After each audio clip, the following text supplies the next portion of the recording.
Հարգելի գործընկերներ, սիրելի հայրենակիցներ, մոտ 3 օր առաջ այս ամբիոնից հնչեցին մեկ հայտարարություն, որը թերևս ինձ համար առանձնահատուկ նշանակություն ունեցող հայտարարություն էր եւ կարծում եմ, որ այդ թեմային պետք է անդառնամ։ Պարոն Գաբրելյան, իրապես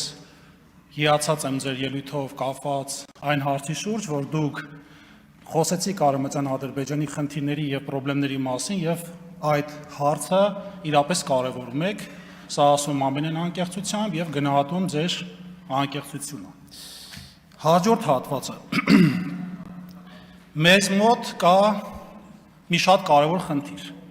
Ադրբեջանից եկող մարտահրավերների առհամարանքի քաղաքականության խնդիր։ Այսօր ես խոսելու եմ Ադրբեջանի ռազմական բյուջեի եւ իհարկե զորավարությունների մասին, որոնք ըստ էության ցույց են տալիս այն սպառնալիքները, որոնք կան մեր երկրի նկատմամբ եւ ռեալ խնդիր են ստեղծում մեր ժողովրդի համար։ Ուսումնասիրել եմ 2023-ից 26 թվականի ռազմական բյուջեն եւ համատություն արել Հայաստանի Հանրապետության ռազմական բյուջեի հետ։ Հարաբերակցության առումով ասեմ, որ 1 ԱՄՆ դոլարը հաշվարկվել է 1.70 մանատով, 2022-ից մինչև 26 թվականին դա փոփոխության չի ենթարկվել։ 2023 թվականին Ադրբեջանի ռազմական բյուջեն կազմել է 3.1 միլիարդ դոլար, 2024-ին 3.7 միլիարդ դոլար, 2025-ին 4.9 միլիարդ դոլար եւ այս տարվա բյուջեն կազմել է 5.1 միլիարդ դոլար։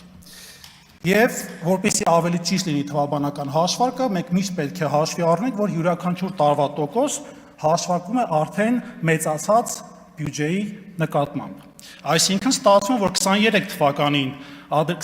թվականից մինչև 26 թվական Ադրբեջանի ռազմական բյուջեն աճել է մոտ 2 անգամ, իսկ ավելի ճիշտ 1.94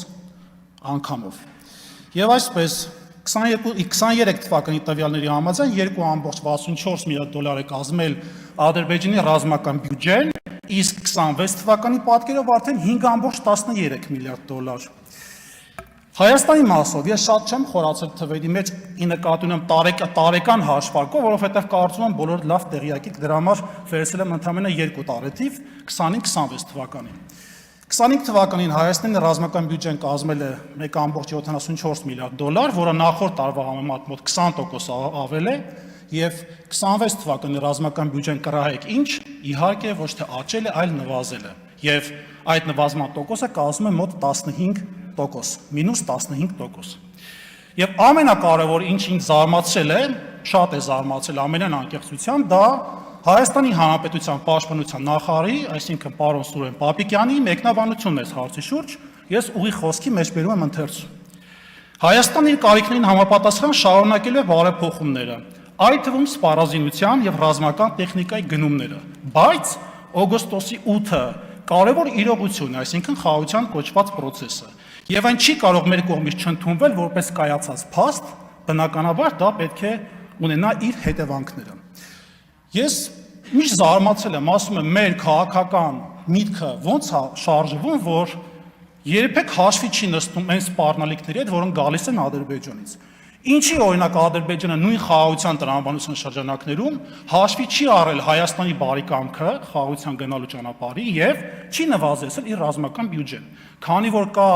այսպես կոչված շատ փչված փուչիկը խաղաղության եւ ինձ համար առնվազն այս առումով շատ տարակուսելի են համատությունները եւ ընկալումները Հայաստանի քաղաքական դաշտում։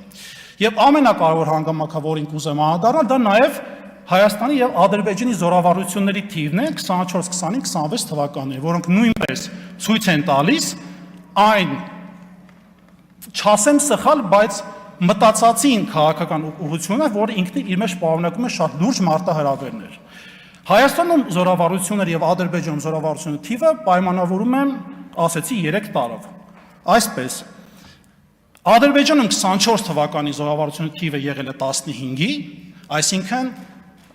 խոսքը գնում է կրակային, ուրեմն մարտական կրակով զորավարություններին 15 անգամ արվել է Ադրբեջանում 24 թվին, Հայաստանում 10 անգամ։ 25 թվականին Ադրբեջանում անցկացվել է 17 զորավարություն, իսկ Հայաստանում 9։ 26 թվականին մինչև այսօրվա տվյալներով 12 անգամ անցկացվել է ռազմական զորավարությունը մարտական կրակով, իսկ Հայաստանում 7 դեռ։ Ես այս թվերի տարբերությունը իրականում շատ ավելին կարող լիներ, ես եթե ներառեի այս թվերի մեջ ոչ թե կոնկրետ երկրի ներսում երկրի միայն այդ զինված ուժերով անցկացված զորավարությունները, եթե ես դրան գումարեի երկկողմանի կամ բազմակողմանի զորավարությունները, հավատացնում եմ ձեզ, շատ խայտառակ վիճակ կլներ Հայաստանի Հանրապետության օրինակով։ Սա ամենայն անկեղծությամբ եմ ասում եւ խորը ցավով։ Ես կուզեի այս ամբիոնից հաջորդ մեր գործընկերներ քաղաքացիական պայմանագրի կուսակցության падգամավորն երբ որ ելույթ ունենան, գան այս ամբիոն եւ հիմնավորեն, որ իրենք չեն շարժվում Ադրբեջանի խաղաղության օրակարգով։ Ես սուտ խոսել եմ այս երկու տվյալների մասին։ Մենակ մի հատ շատ կարևոր խնդրանք ունեմ, չգաք այստեղ, չխոսեք ոչ Լևոն Տեր-Պետրոսյանից, ոչ Ռոբերտ Քոչարյանից, ոչ էլ Սերժ Սարգսյանից։ 8 տարի կառավարում եք։ Եկեք խոսեք ձեր կողմից կառավարված process-ների եւ ժամանակաշրջանի հարցերից։ Խոսեք 8 տարվա process-ից եւ իհարկե ապագայից, մենք խոսելու ենք ապագայի մասին։ Մենք այստեղ չենք քննարկում արդեն տեղի ունեցած process-ները, մենք քննարկում ենք ապագա։ Իդեպ ասեմ, 8 տարվա Ադրբեջանի ռազմական բյուջեն աճել է 8 անգամ։ 8 անգամ։ Եվ ամենակարևորը հաջորդ քաղաքացիական պայմանագրի կուսակցության падգամավորի ելույթ ունենալուց բոլորին հորդորում եմ այս ամբիոնից շնորհակալություն հայտնել ազգային բարերար Սամվել Կարապետյանին 44 օրյա պատերազմի ժամանակ իդեպ ձեր իշխանության օրոք ռազմական օգնություն տրամադրելու համար։ Մյուս հատվածը, որը թերևս ինձ համար շատ ցավալի հարց է եւ էմոցիաների առումով բավական զուսպ պետք է լինեմ, քանի որ շարժվում ենք բարեկրթության օրենքներով, սիրելի հայրենակիցներ, այսօր քաղաքացիական պայմանագրի կուսակցությունը դատում է ձեր խիղճը, ձեր միտքը, ձեր հույսը եւ ձեր հոգին։ Քաղաքացիական պայմանագրի կուսակցությունը դատում է ձեր հորը, ձեր որդուն, ձեր սուրբ հոգուն եւ ամենակարևորը ձեր ինքնությունը։ Հայ առաքելական սուրբ եկեղեցին 17 դար շարունակ եղել է մեր ժողովրդի ինքնության, հավատի, հույսի եւ պետականության հիմնասյուներից մեկը, եթե ոչ ամենակարևոր հիմնասյունը։